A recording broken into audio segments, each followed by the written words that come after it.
दोस्तों जैसा कि आप लोग देख सकते हैं हमारे सामने एक ऑटोमेटिक वोल्टेज स्टेबलाइजर रखा हुआ है जो कि ब्लूबर्ड कंपनी का वोल्टेज स्टेबलाइजर है और एसी पर इस्तेमाल होने वाला वोल्टेज स्टेबलाइजर है। दोस्तों ये स्टेबलाइजर बिल्कुल डेड हो चुका था और किसी भी प्रकार से रिपेयर नहीं हो पा रहा था। तो ये स्टेबलाइजर जब हमारे पास आया तो फिर हमने इसे रिपेयर किया। आपके सामने देखिए स्टेबलाइजर कितने अच्छे से वर्क कर रहा है। इसका डिस्प्ले बारी बारी से इनपुट और आउटपुट वोल्टेज भी बता रहा है। अब आपको बताते हैं कि हमने इसमें क्या काम किया है।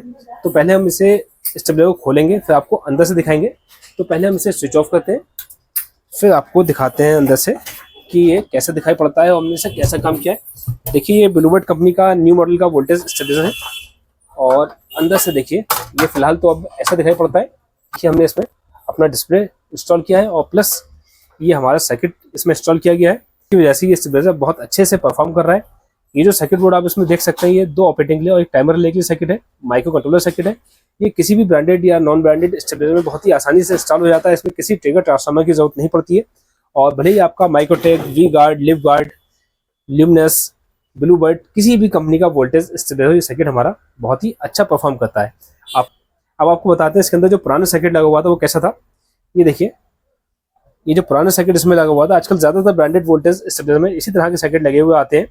इसमें डिस्प्ले भी होता है, यही इसका सर्किट होता है और जब ये फॉल्ट इसमें आ जाता है, जब ये खराब हो जाता है फिर इसके रिपेयर होने के चांसेस काफी कम रहते हैं।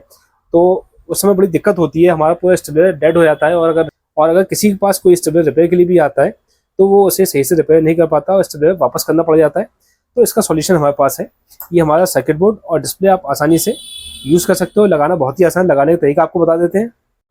ये देखिए दोस्तों इसका लगाने का तरीका समझ लीजिए। सबसे पहले हमें यहाँ पर अपनी ट्रिगर सप्लाई दी जाएगी जो कि हमारे मेन ट्रांसफार्मर से आएगी, जो 18 वोल्ट से लेकर 22 वोल्ट के बीच में होना चाहिए। इसमें हमें बाहर से कोई 909 या फिर 12 नहीं लगाना है।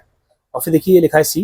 हमारी जितनी भी रिले हैं यानी 2 ऑपरेटिंग रिले और एक टाइमर रिले, उनकी जो रिले की कॉइल के कॉमन कनेक्शन होता है वो हम यहाँ पर कर देंगे। इसके बाद देखिए लिखा हुआ है आईपी यानी इनपुट, जो हमारी इनपुट रिले है उसकी कॉइल के कनेक्शन हम यहाँ पर कर देंगे। इसके बाद देखिए लिखा हुआ है ओपी यानी आउटपुट, जो हमारी आउटपुट रिले है उसकी कॉइल के कनेक्शन हम यहाँ पर कर देंगे। और सबसे आखिर में टीआरएम यानी टाइमर लिखा हुआ है, जो हमारी टाइमर और हाई कट वाली रिले है उसकी कॉइल के कनेक्शन हम यहाँ पर कर देंगे। बहुत ही सिंपल कनेक्शन है, बहुत ही आसान है, कोई आपको परेशानी नहीं होनी है। ठीक है, करने के लिए एक ही प्रेसेट दे रखा है। इससे हमारी जितनी भी ऑपरेटिंग रिले हैं सब एक बार में ही सेट हो जाती है और हमारा हाई कट भी इसी से सेट हो जाता है। ठीक है, बहुत ही आसान है। अब आपको बताते हैं कि हम डिस्प्ले कनेक्शन कैसे करेंगे। ये देखिए दोस्तों इसका डिस्प्ले है।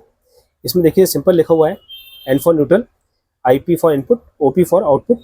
तो ये जैक लगाकर हम सीधे इसके कनेक्शंस इनपुट, न्यूट्रल और आउटपुट पर कर देंगे, यानी डिस्प्ले हमारा बारी बारी से इनपुट और आउटपुट वोल्टेज बताता रहेगा। अब आपको स्टेबलाइजर एक बार चलाकर बताते हैं। ये देखिए दोस्तों जब तक स्टेबलाइजर हमारा आउटपुट नहीं निकाल रहा है, देखिए अभी इनपुट वोल्टेज दिखा रहा है और अभी आउटपुट नहीं निकाल रहा है क्योंकि इसमें टाइमर का ऑप्शन दे रखा है।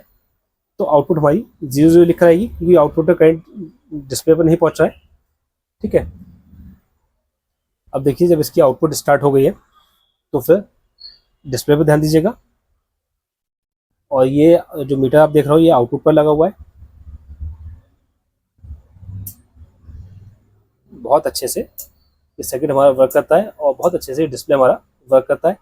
और एक बार फिर से आपको बता दूं, ये आप किसी भी ब्रांडेड या फिर नॉन ब्रांडेड स्टेबलाइजर में लगा सकते हो, भले ही वो आपका माइक्रोटेक हो, लिव गार्ड हो, ल्यूमिनस हो, वी गार्ड हो, कोई सा भी स्टेबलाइजर हो उसमें आप आसानी से यूज़ कर सकते हो। उम्मीद है आपको यह वीडियो हमारा पसंद आया होगा, सर्किट बोर्ड हमारा पसंद आया होगा। तो दोस्तों अगर आप इस सर्किट को परचेस करना चाहें तो आप हमारे व्हाट्सएप नंबर पर कॉन्टैक्ट कर सकते हैं। नंबर आपकी स्क्रीन पर दे रखा है। वीडियो देखने के लिए आपका बहुत बहुत धन्यवाद।